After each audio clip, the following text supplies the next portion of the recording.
There are pains that have no name, wounds no one acknowledges because on the surface they never existed, and yet they weigh heavier than official endings, heavier than formal breakups, heavier than divorces signed with papers and lawyers. Why? Because what never was, what never had a clear place, what remained suspended in that gray zone we now call a situationship, leaves scars that are more invisible and more profound. Picture this. There was no, "Will you be my partner?" No anniversaries. No declared commitments, no explicit promises you could hold on to. But there were glances, shared routines, daily messages, nights that felt eternal, and a familiarity that bordered on intimacy. Deep down, it felt like everything, but on the surface, it was nothing. And that contradiction is precisely what pierces the psyche. The paradox is brutal. A relationship without a name, without a label, can hurt more than a formal one. Because in formality, at least, there is clarity. You can say, "We were together. We were partners. We had a beginning and an end." There's something tangible to give shape to in memory. But in ambiguity, in what was never defined, grief becomes a ghost. You cannot mourn what was never officially yours, yet you cannot escape the feeling that you've lost it. And that is where the wound hides, in the invisible space between what you dreamed of and what never materialized. Carl Jung would say the unconscious hates vacuums. When consciousness doesn't give your name to an experience, the unconscious fills it with symbols, projections, inner narratives that replay like obsessions. The unofficial ends up taking an official place in your mind, and every silence becomes a repressed scream. Now consider this question: how can something that never existed break you? The answer is not external, it's internal. Because in reality, you are not mourning the person, nor even the relationship. You are mourning the future you imagined, the story you wrote in your mind that never saw the light. That grief for the invisible becomes an echo that resounds louder than the loss of something real.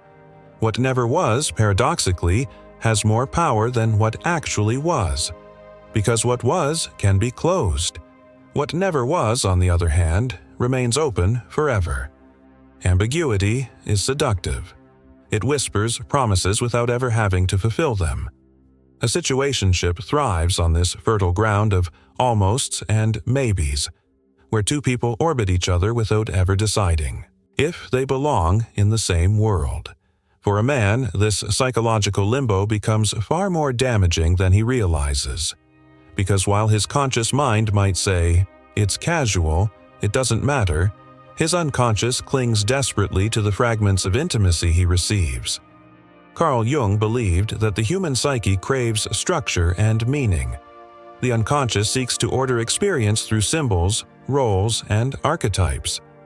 A man may tell himself he doesn't need a label, but deep within, the archetype of the lover awakens and demands recognition. Without a name, without form, the relationship becomes a riddle that his mind cannot solve, and what the mind cannot solve, it obsesses over.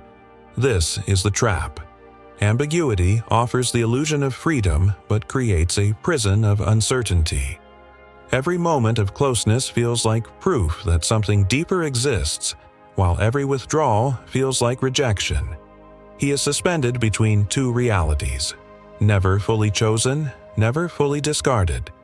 In this constant, back and forth, the psyche suffers a wound of instability, like walking on shifting ground that never holds. Unlike a formal relationship, where patterns are clear and expectations can be confronted, the situationship thrives on blurred lines. Was that message a sign of affection or just convenience? Was that night together intimacy or just physicality?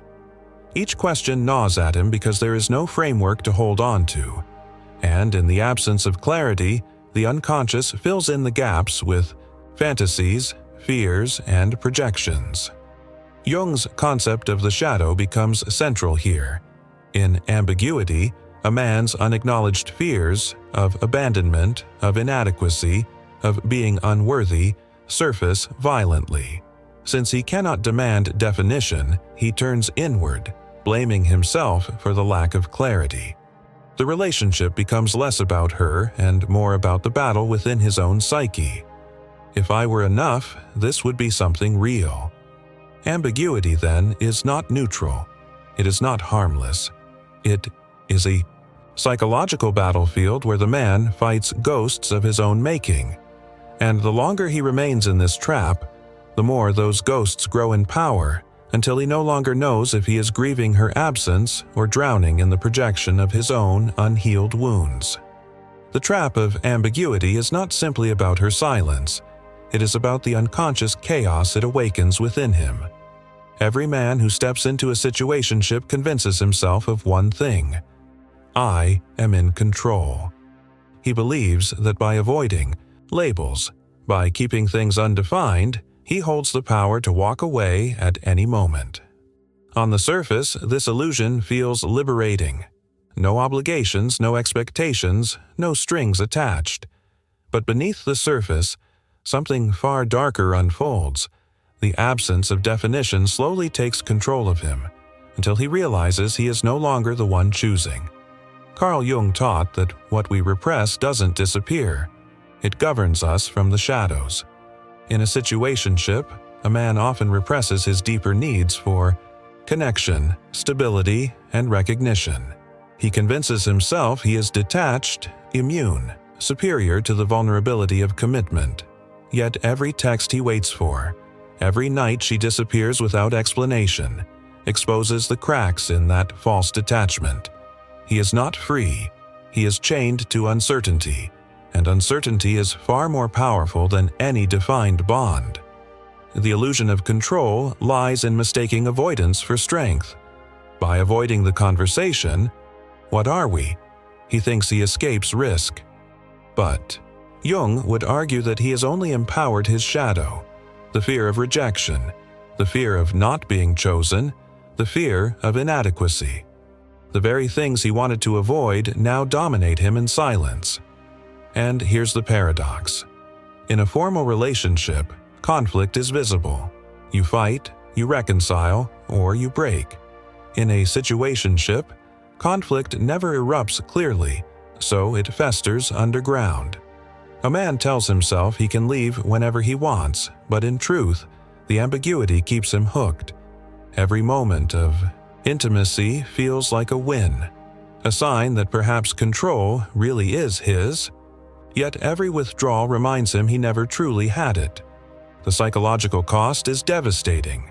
Control becomes an addiction. He checks her social media, replays conversations, deciphers hidden meanings in her words. The very energy he believed he had mastered is now mastering him. Like a gambler at a roulette table, he keeps spinning the wheel, convinced the next turn will prove he's still in charge. But Jung's wisdom cuts deeper. What you refuse to confront will eventually confront you. The man who clings to the illusion of control is, in truth, being controlled by his own avoidance. The more he resists defining the relationship, the more power the ambiguity gains over him. And by the time he realizes it, he is no longer steering the ship. He is drowning in waters he thought he had mastered. The illusion of control is not freedom. It is surrender, disguised as strength. One of the most devastating aspects of a situationship is that the grief is not rooted in what was, but in what could have been. Unlike a defined relationship, where a man can point to specific memories, milestones, and promises that were broken, a situationship leaves him haunted by a phantom future, a vision of love, partnership, or intimacy that existed only in his imagination. Carl Jung believed that we live as much in symbols and projections as we do in reality. When a man enters a situationship, he doesn't just invest in the present moments, the laughter, the intimacy, the late-night talks. He projects a possible future onto them. He tells himself, if this continues, it could become something real. If she stays, maybe she'll eventually choose me. This imagined trajectory begins to feel as real as the relationship itself. And so, when it ends, or even when it fades into silence, he is not simply grieving her absence. He is grieving the story he built in his mind. The dinners they never had, the vacations they never took, the life they never shared. He is mourning a future self that no longer exists, one who was once in love, chosen, and complete. In Jungian terms, he is mourning an archetype that never materialized.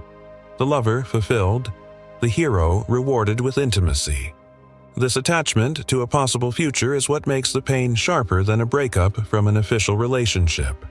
In a defined relationship, the boundaries of reality limit the grief. But in a situationship, imagination is limitless. The man can envision countless futures, and all of them collapse at once. The grief becomes infinite, and here lies the cruel irony. Because nothing was official, he feels robbed of legitimacy in his pain. He cannot publicly mourn something that never existed on paper, so the grief becomes private, internal, unacknowledged.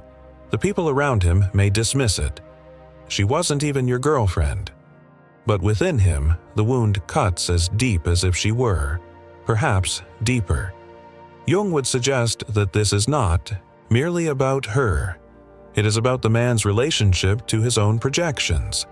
The possible future was not just about a woman, it was about what she symbolized: validation, wholeness, escape from loneliness. When she disappears, the entire symbolic structure collapses. He is left staring not at her absence, but at the void within himself. The attachment to a possible future reveals a brutal truth. Sometimes we are not heartbroken over the person at all. We are heartbroken over the story we told ourselves. In a defined relationship, when it ends, a man at least has something concrete to point to: an argument, a betrayal, a mismatch of values. There is a narrative, a timeline, a cause. But in a situationship, there is no such clarity. And this lack of clarity doesn't just break his heart, it pierces his pride. Because when there are no answers, the man turns the question inward. What did I do wrong? Why wasn't I enough? Carl Jung often spoke about the fragile balance between the ego and the shadow. Pride belongs to the ego. It is the part of a man that seeks recognition, validation, and acknowledgement. But when a situationship collapses without explanation, the ego feels humiliated. The man cannot claim the dignity of having been the boyfriend or the partner. Instead, he is left with the role of a ghost in someone else's story, a character who mattered, but not enough to be chosen. This humiliation is silent, but it runs deep. Male pride is not only about how he sees himself, but also about how he believes others see him. Without the official title of a relationship, he feels stripped of legitimacy. He cannot say, "My girlfriend left me." All he can say is, "It was complicated." And in that vagueness, he feels exposed, small, diminished. The wound cuts even deeper because situationships often involve moments of intense intimacy, nights that felt sacred, conversations that unlocked vulnerability. To have shared such depth only to be denied the recognition of a real bond makes a man feel used, unseen, discarded. Pride revolts against this paradox. How could something that felt so real mean so little? And so, the ego bleeds. Jung would describe this as a confrontation with the shadow, the unacknowledged fears of rejection, inadequacy, and invisibility. Pride tries to armor itself with anger. She was never serious anyway. But beneath that armor, the wound festers. If I had been stronger, richer, more attractive, more something, maybe she would have chosen me. This is the wound that few men admit. Not the heartbreak, but the humiliation of having invested silently and come out empty-handed.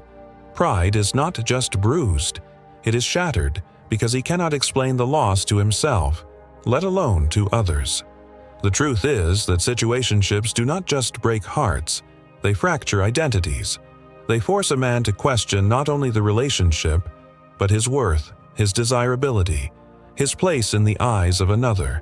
And when pride is wounded at its core, the man is left in a silent war with himself, one that no one else sees, but that leaves scars as real as any public breakup. When a formal relationship ends, there are rituals that acknowledge the pain. Friends check in, family offers comfort, and society grants permission to grieve. People understand the sadness of a breakup because it has a name, a story, a visible ending. But with a situationship, none of that exists. The grief becomes invisible. A man is left carrying heartbreak that no one validates, mourning something that, to others, was never real. This invisibility is one of the cruelest aspects of the experience. When he confesses his pain, he risks ridicule. But she wasn't even your girlfriend. Those words sting because they strip legitimacy from the emotions he feels so deeply. Yet his body, his nervous system, his unconscious mind, they don't care about labels. They know connection was formed, intimacy was shared, vulnerability was opened. To the psyche, that bond was real, and so the loss is real. Carl Jung would say that unacknowledged pain sinks into the unconscious, where it festers in the shadows. The man who cannot openly grieve becomes a man haunted by silence. He suppresses his emotions during the day, only to have them reappear at night in dreams, intrusive thoughts, and sudden waves of sadness. Without the release of expression, the grief becomes a hidden current, dragging him deeper and deeper into himself. There's another layer to this: invisibility, the absence of closure. In a defined relationship, there is usually a final conversation, an explanation, a mutual recognition that something is ending. In a situationship, endings are often abrupt, murky, or passive. A slow fade of messages, a sudden silence, a shift in tone that goes unspoken. The man cannot point to a clear moment of rupture, and without that moment, he cannot anchor his grief. It lingers in a suspended state, unfinished, unresolved. This invisible grief isolates him. He cannot post about it on social media. He cannot hold a funeral for it. Even among his closest friends, he may minimize it out of shame. It wasn't serious. But inside, the ache contradicts his words.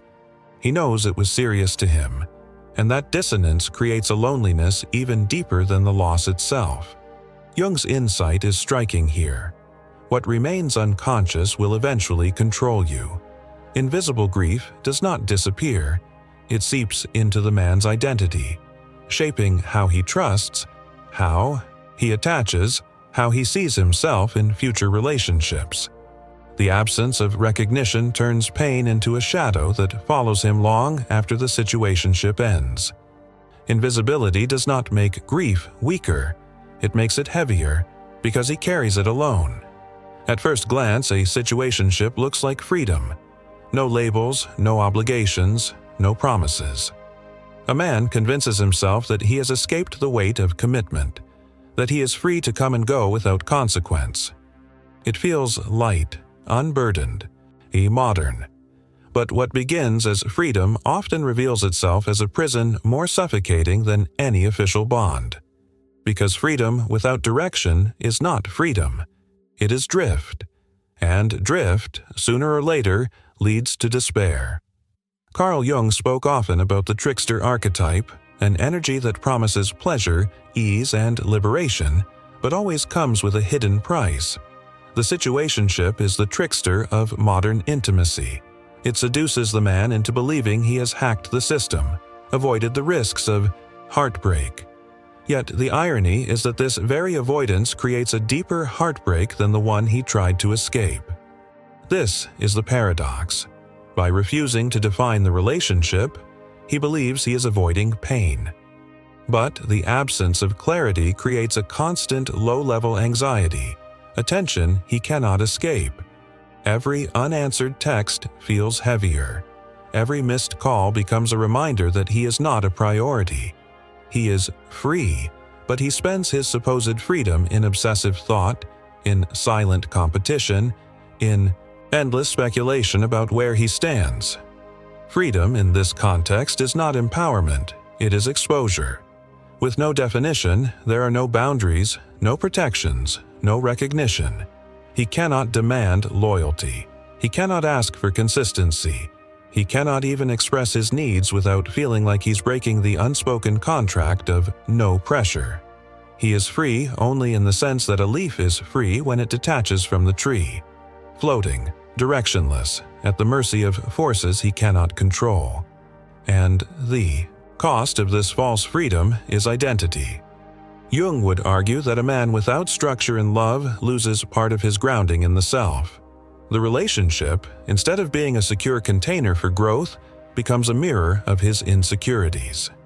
He begins to ask himself questions he never intended to face. Why am I still here? Why can't I walk away? Why does this non-relationship hold so much power over me? The harsh truth is that commitment, though it may appear restrictive, often provides stability, clarity, and meaning. A situationship, on the other hand, offers none of these. It is freedom only in appearance, while in reality it enslaves the man to doubt, confusion, and a gnawing hunger for validation. The false freedom of a situationship is not the absence of chains. It is wearing invisible chains and calling them liberty.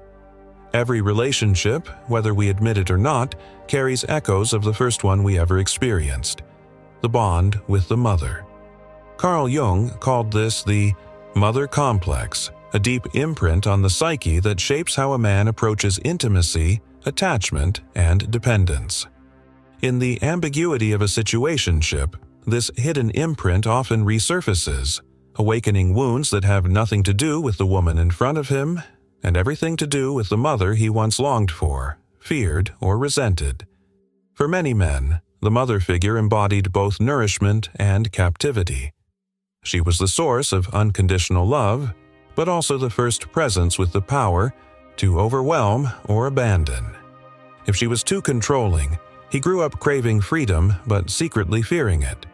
If she was absent or inconsistent, he grew up craving closeness but distrusting it. A situationship becomes the perfect trigger for this paradox. It offers just enough intimacy to awaken his childhood longing, yet just enough distance to revive his childhood fear. This is why he can feel so destabilized by something casual.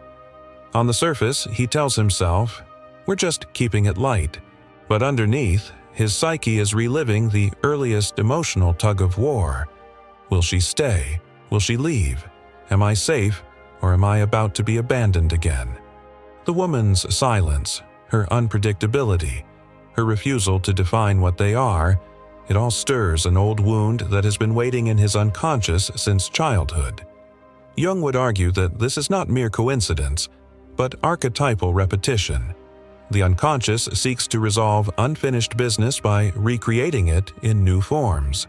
The man is not just engaging with her. He is engaging with the mother wound inside himself. The situationship becomes less about romance and more about reenactment. And this is why the pain feels disproportionate. The heartbreak is not only about her, it is about every moment of neglect, abandonment, or suffocation he ever felt as a child. The woman becomes a mirror of his earliest attachment wounds, amplifying them until they consume him. The ambiguity of the situationship reopens the ambiguity of childhood. The terrifying uncertainty of not knowing whether love is secure or conditional. This reflection is brutal, but it also holds possibility. If he becomes aware of it, if he dares to see that the pain is not only about her but about his own history, then the situationship can become an initiation. Instead of repeating the wound, he can begin to heal it. The reflection of the wounded mother in a situationship is not a curse, but a revelation. It shows him what has been hidden all along. The battle was never truly with her. It was always within himself. A situationship doesn't end with clarity. It ends with a crash. Unlike a formal breakup, where closure is possible and the lessons can be named, this kind of ending feels abrupt, chaotic, and unresolved. And yet, in its very chaos lies the seed of transformation. Because a situationship forces a man to confront truths he might otherwise avoid, truths that shake him out of complacency and compel him to face the darker parts of himself. Carl Jung believed that pain is not meaningless. It is a messenger from the unconscious, demanding attention. In the collapse of a situationship, a man is pushed to face questions that pierce deeper than the relationship itself. Why did I settle for ambiguity? Why did I silence my needs? Why did I cling to someone who would not choose me? These are not comfortable questions. They are existential ones, and they are precisely the kind that break open the psyche for growth. This is why the lesson is forced. He does not choose it willingly. He would rather have the comfort of definitions, the security of labels, the reassurance of clarity, but the ambiguity leaves him no choice. He must look inward. He must see his own shadow, his fear of abandonment, his hunger for validation, his avoidance of vulnerability. All of it comes to the surface, and none of it can be ignored anymore. The grief itself becomes a teacher. In every unanswered message, he learns the danger of investing in illusions. In every silence, he learns the cost of silencing himself. In every pang of longing, he learns that attachment to fantasy is more painful than facing reality. The situationship, then, is less a failed romance than it is a mirror, a brutal one, but also an honest one. Jung would describe this as part of the process of individuation, the painful journey of becoming whole. The end of a situationship strips a man bare, leaving him with no excuses, no external explanations, only the raw truth of who he is and what he tolerates. It is an initiation he never asked for, but one that can change him if he accepts it. The forced lesson is this: the relationship was never about her. It was about him, about what he projected, what he denied, what he sought outside instead of cultivating within. In losing her, or rather in losing the possibility of her, he is confronted with the possibility of himself. And while the pain may feel like destruction, it is in fact an invitation, the unconscious demanding that he grow or else repeat the same cycle again and again. At the end of every situationship lies a revelation that cuts deeper than the loss of a person, the understanding that the true commitment was never to her, but to himself. The ambiguity, the silence, the unspoken expectations, all of it serves as a mirror that forces a man to ask, what am I truly devoted to? Her presence, or my own growth? Carl Jung would say that individuation, the process of becoming whole, demands that a man stop projecting his unlived life onto others. In a situationship, he projected possibility, the chance of being chosen, of being completed, of finding meaning through another.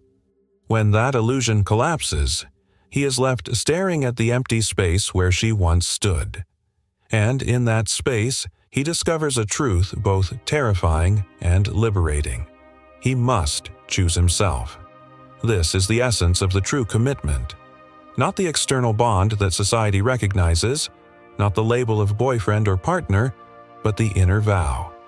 I will no longer abandon myself in the pursuit of someone else's half-love. That is the turning point, because what breaks him is not her departure. It is the recognition of how many times he abandoned his own needs, silenced his own voice, accepted crumbs in the hope of bread. The true commitment demands courage. It requires him to look at the parts of himself he ignored, the boy who feared rejection, the man who craved validation, the shadow that whispered he was not enough.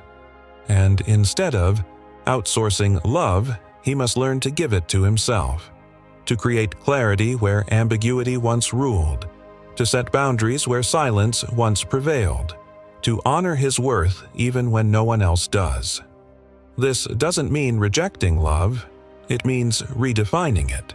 From Jung's perspective, real love is not dependency, not projection, not the desperate attempt to complete oneself through another.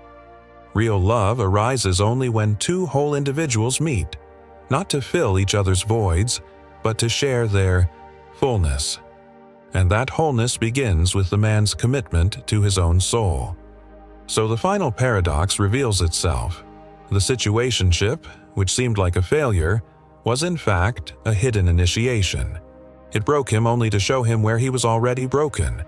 It hurt him only to reveal the parts of himself he must heal. And in that revelation lies the possibility of becoming stronger, clearer, more alive than before. The true commitment, then, is not a promise made to another. It is the vow whispered in silence, the decision to never again sacrifice himself for ambiguity. Because once a man chooses himself, no half-love can undo him.